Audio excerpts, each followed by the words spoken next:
नमस्कार दोस्तों। इस छोटी सी क्लिप को देखने के बाद आप समझ गए होंगे कि आज मैं आपको यात्रा करा रहा हूं नैनीताल की। इस वीडियो में मैं नैनीताल के बारे में वो सब कुछ बताने का प्रयास करूंगा जो आप जानना चाहते हैं। चाहे नैनीताल का लुभावना मौसम देखना हो, शॉपिंग करनी हो, एडवेंचर स्पोर्ट्स का आनंद लेना हो या फिर खाना खाना हो, इन सभी चीज़ों के शौकीन पर्यटकों के लिए यहाँ कुछ ना कुछ ज़रूर है।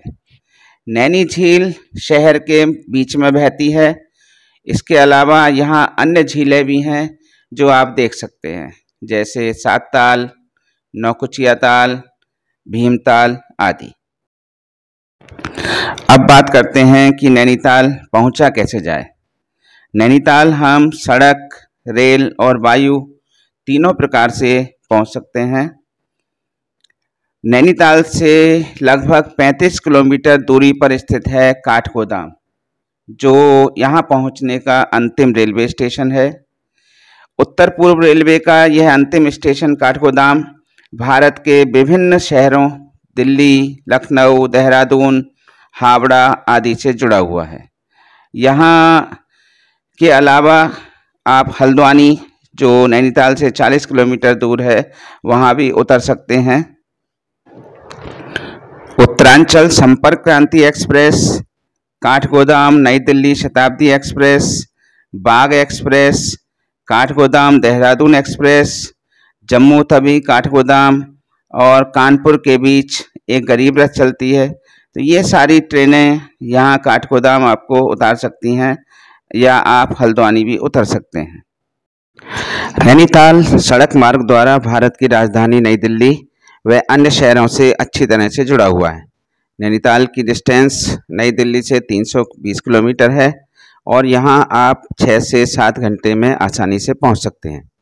नई दिल्ली और अन्य बड़े शहरों से उत्तराखंड परिवहन की साधारण बस सेवा और वाल्वो बस द्वारा आप आसानी से यहाँ पहुँच सकते हैं।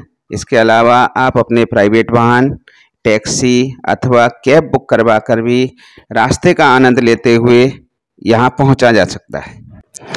हवाई जहाज़ से नैनीताल पहुँचने के लिए सबसे नज़दीकी एयरपोर्ट पंतनगर में है, जो यहाँ से 71 किलोमीटर की दूरी पर स्थित है। यह एयरपोर्ट देश के प्रमुख नगरों से आपस में जुड़ा हुआ है। दिल्ली से पंतनगर के लिए नियमित उड़ानें हैं।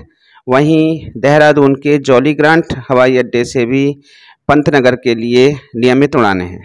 यहाँ से आप टैक्सी द्वारा नैनीताल तक आसानी से पहुँच सकते हैं। दोस्तों, जैसे ही आप अपनी प्राइवेट गाड़ी, कैब या रोडवेज बस से उतरते हैं तो सामने ही आपको नैनीताल का मुख्य आकर्षण यहाँ की नैनी झील दिखाई देगी। नैनीताल के 2 किनारे हैं। उत्तरी किनारे को मल्लीताल और दक्षिणी किनारे को तल्लीताल कहते हैं। यहाँ एक पुल है जहाँ सामने आप गांधी जी की प्रतिमा को देख पा रहे हैं। इसी पर एक पोस्ट ऑफिस है। यह विश्व का एकमात्र पुल है जहाँ पोस्ट ऑफिस है। इसी पुल पर बस स्टेशन, टैक्सी स्टैंड और रेलवे आरक्षण काउंटर भी है। झील के दोनों किनारों पर बहुत सी दुकानें और विक्रय केंद्र हैं, जहां पर बहुत सारी भीड़ भाड़ रहती है। नदी के उत्तरी छोर पर नैना देवी मंदिर है। तो आइए दोस्तों, सबसे पहले नैनी झील को ही एक्सप्लोर करते हैं और मैं आपको इस झील के बारे में कुछ रोचक तथ्यों के बारे में जानकारी देता हूं। दोस्तों, ताजे पानी की यह सुरम्य झील नैनीताल के प्रमुख पर्यटन स्थलों में से एक है। विशेष रूप से सुबह और सूर्यास्त के दौरान लुभावने दृश्य के लिए यह समूचे भारत में फेमस है। इस झील को लेकर कई ऐतिहासिक और धार्मिक तथ्य जुड़े हैं। एक ऐतिहासिक रिकॉर्ड के अनुसार लगभग 1839 में एक यूरोपीय व्यवसायी ने इस नैनी झील की खोज की थी। वहीं हिंदू ग्रंथों के अनुसार स्कंद पुराण में इस झील का नाम त्रिऋषि सरोवर से प्रचलित है। कहा जाता है कि पौराणिक काल में इसी जगह 3 महान ऋषि ध्यान किया करते थे और उन्होंने एक गड्ढा खोदा जो पानी से भर गया और उसके बाद इसे नैनी झील या त्रिऋषि सरोवर के नाम से जाना जाने लगा। शायद आपको मालूम हो, अगर नहीं मालूम है तो आपकी जानकारी के लिए बता दूं कि नैनी झील को भारत के 51 शक्तिपीठों में से एक माना जाता है। इस झील को कई लोग देवी सती की कहानी से भी जोड़कर देखते हैं। पौराणिक कथाओं के अनुसार जब शिव ने सुदर्शन चक्र का उपयोग करते हुए देवी सती के शरीर को 52 हिस्सों में काटा था, तब उनकी आंख इसी स्थान पर गिरी थी, जिसके बाद आंख को नैनीताल या झील के रूप में जाना जाने लगा। ये जो झील है ये 7 पहाड़ियों से घिरी हुई है। उत्तर पश्चिम में नैनी पीक, दक्षिण पश्चिम में टिफिन पॉइंट और उत्तर में बर्फ से ढकी चोटियों से घिरी हुई है।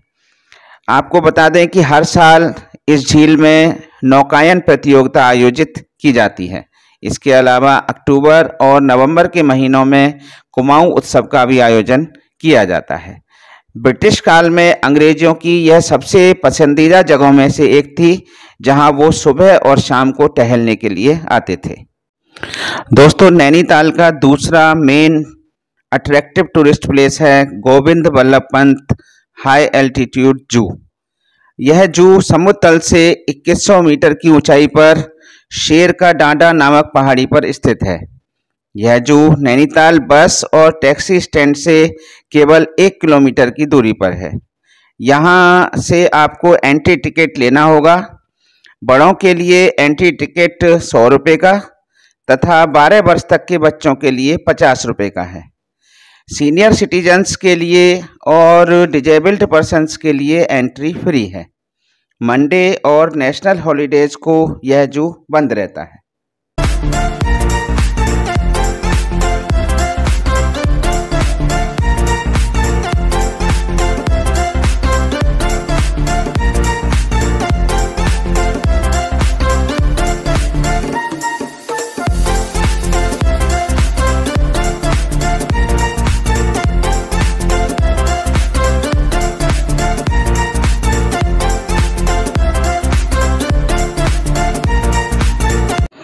इस चिड़ियाघर में आप Himalayan black bear, Himalayan marten, Himalayan civet, steppe eagle, Tibetan wolf, Japanese macaque, sambar, barking deer, goral, white peafowl, red jungle fowl, leopard, royal Bengal tiger, rose ringed parakeet, blossom headed parakeet, lady Amherst pheasant, silver pheasant आदि पशु पक्षियों को देख सकते हैं।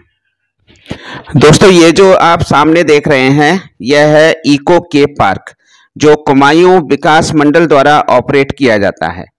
इस park में घूमने के लिए यहाँ से टिकट लेना पड़ेगा। एडल्ट के लिए टिकट का प्राइस है 100 रुपये और बच्चों के लिए है 60 रुपये। यह पार्क सुबह 9:30 बजे से शाम को 5:30 बजे तक खुलता है। इको केप पार्क टूरिस्ट और बच्चों को कई एनिमल्स केव के माध्यम से हिमालयी वन्य जीवन की एक झलक दिखाता है। अलग अलग एनिमल्स के लिए विभिन्न साइज की केव्स एक प्राकृतिक आवास की तरह दिखाई पड़ती हैं। टाइगर केव, पैंथर केव, बैट केव, फॉक्स केव और एपिस केव्स, ये कुछ नाम हैं जो इन गुफाओं को दिए गए हैं। कुल मिलाकर यहाँ 6 केव्स हैं जो अंडरग्राउंड हैं और टनल के माध्यम से आपस में जुड़ी हुई हैं। इनमें से कुछ केव्स तो इतनी नैरो हैं कि वहाँ से निकलने में काफ़ी कठिनाई होती है, लेकिन इस एक्टिविटी में थ्रिल बहुत है।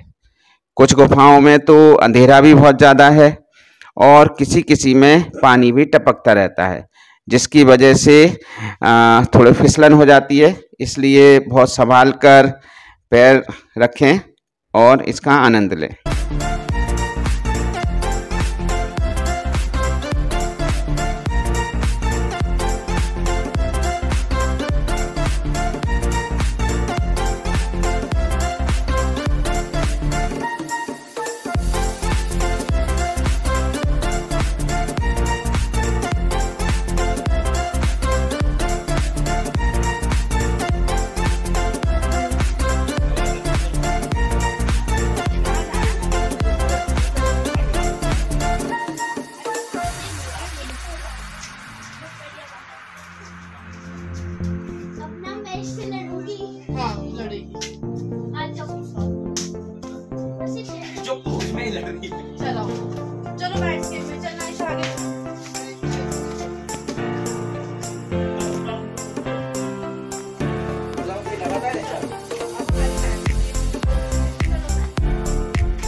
दोस्तों, नैनीताल से 4 किलोमीटर दूर 7,520 फीट की ऊंचाई पर स्थित है टिफिन टॉप, जिसको डोरोथी सीट के नाम से भी जाना जाता है।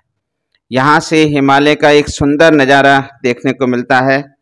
टिफिन टॉप अपने चारों ओर पहाड़ों से घिरे होने के साथ साथ नैनीताल का एक बहुत ही सुंदर पिकनिक स्पॉट है। इस पहाड़ी से आप पूरे नैनीताल शहर के खूबसूरत नज़ारे को देख सकते हैं।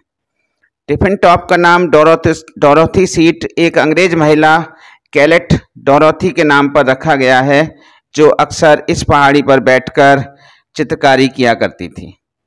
इस पहाड़ी से सेंट जोसेफ कॉलेज भी दिखाई देता है, जिसमें मशहूर एक्टर नसीरुद्दीन शाह ने पढ़ाई की थी। यहाँ पहुँचने के लिए आपको 2 तरीके हैं, या तो आप पैदल आ सकते हैं या घोड़े के द्वारा। घोड़े के द्वारा यदि आप आते हैं तो आने जाने का किराया लगभग आपको 800 रुपये घोड़े वाले को देना होगा।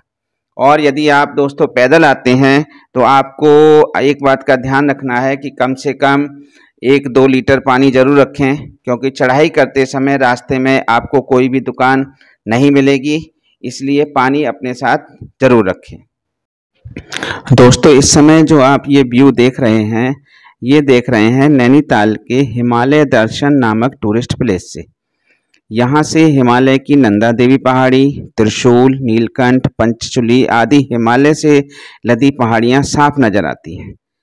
पर्यटक हिमालय दर्शन के फोटो के माध्यम से यादगार पल को अपने कैमरे में कैद करते हैं। यहाँ पर पर्यटकों को दूरबीन से इन पहाड़ियों को दिखाया जाता है। आइए हम भी देखते हैं। ये पालन खेत विलेज कॉटेज दिखेगा इधर आपको।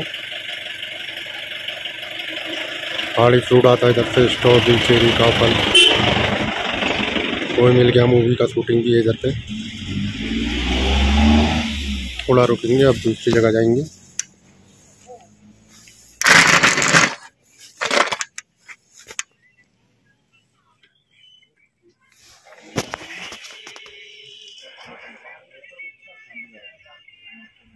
इधर कलरफुल फ्लैग जो दिख रहे हैं आपको, ये गुड विशिंग फ्लैग है।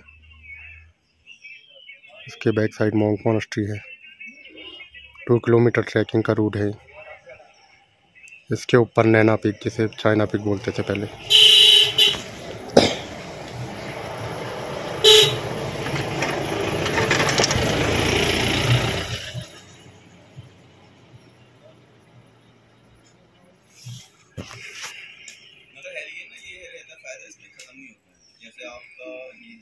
ये छोटे छोटे से जो मंदिर दिख रहे हैं मुक्तेश्वर के रूट में ही 65 किलोमीटर दूर है इधर से। भोले बाबा का मंदिर है।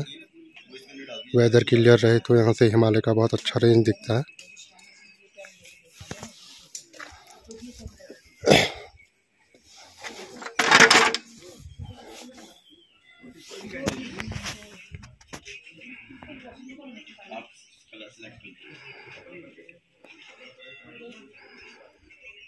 ये हमारा लग थोड़ा अच्छा है। क्लाउड्स के बीच में वाइट वाइट जो दिख रही है स्नो है पूरी।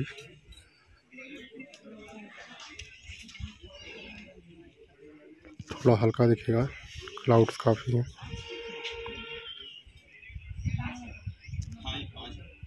मैक्टोली पर्वत है, इसके back side Tibet China country है।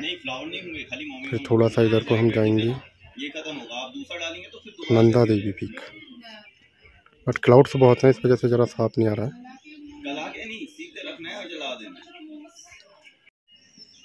क्लाउड्स के बीच में जो दिख रही है हमें हल्की हल्की मैक्टोली पर्वत, बैक साइड तिब्बत चाइना। थोड़ा इसके राइट में त्रिशूल पड़ता है, और इधर साइड को जहाँ जा रहे हैं हम क्लाउड्स के बीच में, यहाँ पे नंदा देवी पीक है, सेकेंड हाईएस्ट पीक है अपने इंडिया का। इस समय दिखता नहीं है, लेकिन सर का लग अच्छा है, सुबह सुबह आए हैं तो थोड़ा दिख गया हमें। दोस्तों ये है आपके सामने बहुत ही भव्य और प्राचीन मां नैना देवी का मंदिर। बाहर ये कुछ दुकानें लगी हुई हैं जहां पूजा की सामग्री मिलती है। सीढ़ियों से उतरकर जैसे ही आप नीचे पहुंचेंगे तो दाईं तरफ हनुमान जी और गणेश जी की बड़ी मूर्तियों के दर्शन आपको होंगे। नैना देवी की मूर्ति 1842 में एक भक्त मोतीराम शाह द्वारा स्थापित की गई थी। दोस्तों सन 1880 में लैंडस्लाइड से यह मंदिर नष्ट हो गया था। बाद में इसे दोबारा बनाया गया। यहाँ सती के शक्ति रूप की पूजा की जाती है। इस मंदिर की खास बात यह है कि इस मंदिर की देवी अपने पूर्ण शरीर में मंदिर में विराजमान नहीं है, बल्कि मंदिर में देवी के 2 नयन ही विराजमान हैं। माँ के नैनों की पिंडी रूप में पूजा यहाँ पर की जाती है। देवी के भक्त दूर दूर से देवी नैना का आशीर्वाद लेने के लिए यहाँ आते हैं। मंदिर के प्रांगण में विभिन्न प्रकार के फूल लगे हैं जो कि मंदिर की सुंदरता को 4 चांद लगा देते हैं। इस मंदिर में नंदा अष्टमी के दिन भव्य मेले का आयोजन किया जाता है। यह उत्सव 8 दिन तक चलता है जोर शोर से। इस मंदिर से नैनी झील और नैनीताल के प्राकृतिक दृश्यों का आनंद उठाया जा सकता है। दोस्तों अब हम चल रहे हैं महर्षि वाल्मीकि पार्क की ओर। ये जो रास्ता है वहीं जाता है, नैना देवी मंदिर से थोड़ी दूरी पर है। यहाँ दिन में स्टॉल लगे रहते हैं, चाय कॉफ़ी समोसा बर्गर आदि के, और ये बड़ा व्यस्त सड़क है। ये जो महर्षि वाल्मीकि पार्क है बहुत सुंदर बना हुआ है और नगर पालिका परिषद द्वारा संचालित किया जाता है।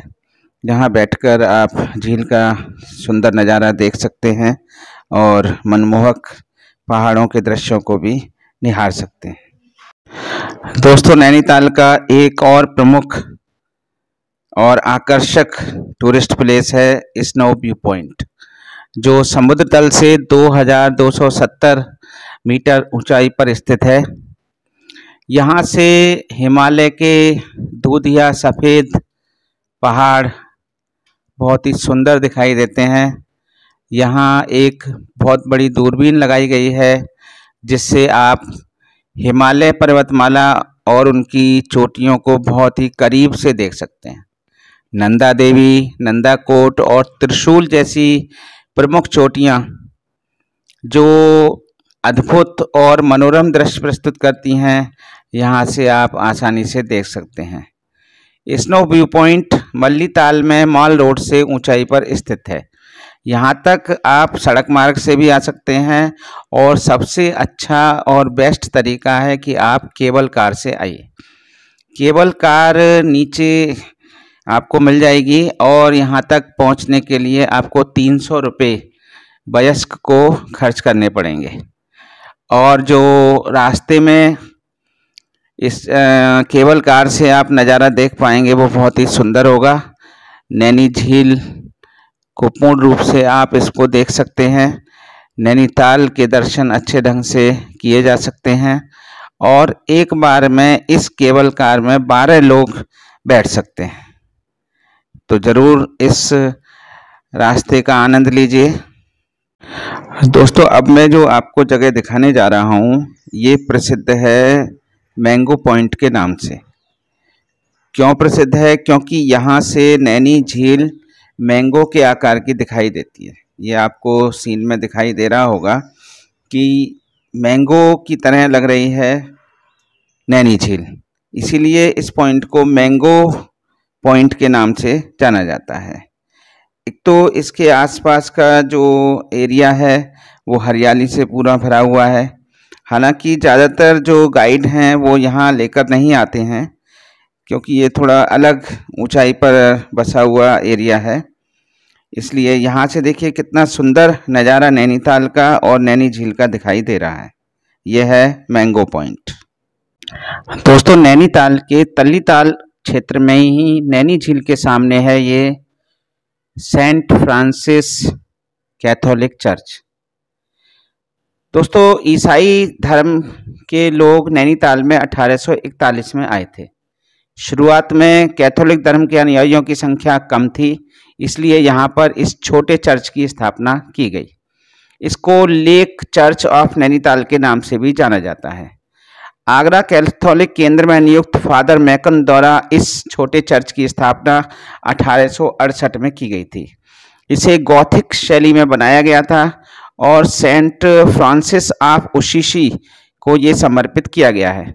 इस चर्च की विशेषता यह है कि इसमें सूर्य की जो रोशनी है वो इस तरह से प्रवेश करती है जिससे ईश्वर की उपस्थिति का एहसास होता है। दोस्तों अब बात करते हैं कि हमें नैनीताल में रुकना कहाँ है। दोस्तों नैनीताल में आपके पास दो ऑप्शंस हैं जहां आप अपने होटल ले सकते हैं। पहले ऑप्शन की अगर मैं बात करूं तो वो है नैनी लेक के पास नैना देवी जहां मंदिर है, वहीं आपको ढेर सारे होटल कॉटेज देखने को मिल जाएंगे और आप वहीं होटल ले सकते हैं। दूसरा ऑप्शन है दोस्तों आपके पास मॉल रोड का। दोस्तों मॉल रोड की नैनी लेक से दूरी लगभग आधा किलोमीटर है, तो चाहे तो आप होटल मॉल रोड पर ले सकते हैं या नैना देवी मंदिर के आसपास कमरा ले सकते हैं। अब अगर मैं यहाँ पर कॉस्ट की बात करूँ तो यहाँ पर आपको 1000 रुपये से शुरू होकर 5000 रुपये तक का बहुत अच्छा कमरा होटल में मिल जाएगा, लेकिन मिनिमम आपको होटल में 1000 रुपये से स्टार्ट हो जाएगा 24 घंटे के लिए। दोस्तों इसी के साथ हम बात कर लेते हैं कि खाने की क्या व्यवस्था है नैनीताल में। तो दोस्तों नैनीताल में आपको ज़्यादा खाने पीने की दिक्कत नहीं होगी, क्योंकि आराम से आपको स्ट्रीट फूड अवेलेबल हो जाते हैं। रेस्टोरेंट और ढाबे भी काफ़ी बड़ी संख्या में उपलब्ध हैं, तो जहां भी चाहें वहां जाकर आप अपना भोजन ले सकते हैं। कॉस्ट भी बहुत ज़्यादा नहीं है, 200 रुपये के आसपास आप भरपेट खाना खा लेंगे। चाहे तो आप अपने रूम में ही खाना मंगा सकते हैं, लेकिन उसका कॉस्ट थोड़ा आपको ज़्यादा पड़ेगा। तो दोस्तों एक प्रश्न ये आता है कि हमें नैनीताल में कितने दिन रुकना है। तो नैनीताल अगर आपको अकेले घूमना चाहते हैं तो यहाँ 2 दिन घूमने के लिए पर्याप्त हैं।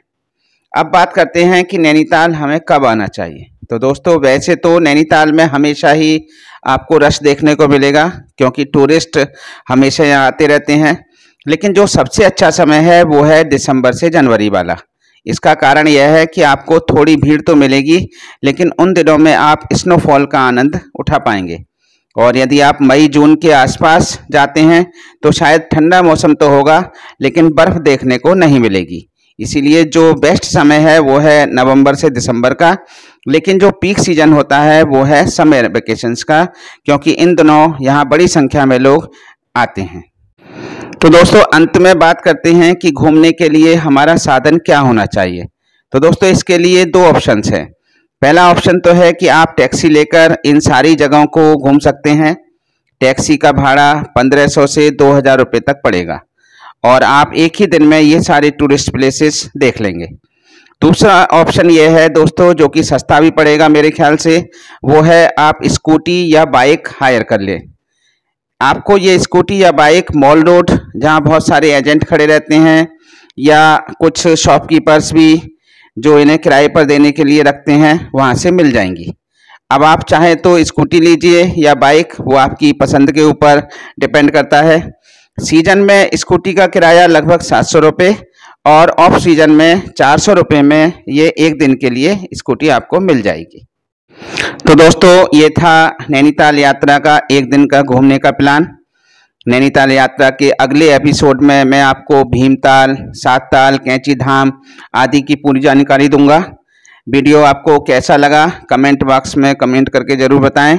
यदि आपकी कोई क्वेरी है तो उसको भी लिखें, जिसका जवाब मैं ज़रूर दूंगा। वीडियो को लाइक और शेयर अधिक से अधिक करें ताकि और लोग भी इस जानकारी से लाभान्वित हो सके। Thank you.